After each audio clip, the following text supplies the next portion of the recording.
आताची महत्त्वाची बातमी आहे। परभणीमधील सोमनाथ सूर्यवंशी यांचा मृत्यू मारहाणीतच झालेला आहे। न्यायदंडाधिकाऱ्यांच्या अहवालामध्ये पोलिसांवर हा ठपका ठेवण्यात आलाय। परभणीच्या नवमोंढा पोलीस ठाण्यामध्ये सूर्यवंशींना मारण्यात आल्याचा ठपका ठेवण्यात आलाय। तर गोपनीय अहवाल हा राज्य मानवाधिकार आयोगासमोर दाखल करण्यात आलाय। या आयोगाने संबंधित सर्व पोलिसांना नोटिसा बजावून उत्तर देखील मागवण्यात आलंय। तर न्यायदंडाधिकाऱ्यांचा अहवाल नेमका काय तो पाहूया।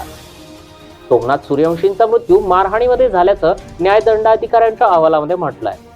परभणीमधील सोमनाथ सूर्यवंशी यांच्या मृत्यूला पोलीसच जबाबदार असल्याचा ठपका या अहवालामध्ये ठेवण्यात आला आहे। सोमनाथ सूर्यवंशी यांना परभणीतील नवमोंढा पोलीस ठाण्यामध्ये मारहाण करण्यात आली आहे, असं या अहवालामध्ये नमूद करण्यात आलं।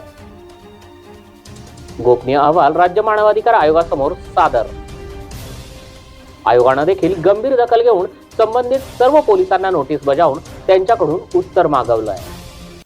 पोलिसांच्या मारहाणीमध्ये सोमनाथ सूर्यवंशींची हत्या असं संजय राऊत म्हणाले। तसेच सोमनाथ सूर्यवंशींच्या बाबत गृह खातं जबाबदार असल्याचं देखील संजय राऊत यांनी म्हटलं आहे। परभणीच्या पोलीस कोठडीमध्ये सोमनाथ सूर्यवंशीची जी हत्या झाली आहे, वारंवार आम्ही तेच सांगत आहोत ना, पोलिसांच्या मारहाणीत जर त्याची हत्या झाली असेल तर त्याला गृह खातं जबाबदार आहे। गृह खातं जबाबदार असतील तर गृहमंत्री जबाबदार आहे। आणि गृहमंत्री आमचे वारंवार हे असं घडलंच नाही हे सांगतायत, पण ते खोटं बोलतायत आणि पोलिसांनी त्यांना खोटी माहिती दिलेली आहे। मग याच्यावरती आता कारवाई कोणावरती करायची? स्वतः गृहमंत्री प्रायश्चित घेणार आहेत का? पोलीस स्टेशनला मारहाण करण्यात आली आणि हा मुद्दा मी सरकारच्या पुढे त्या ठिकाणी मांडला होता।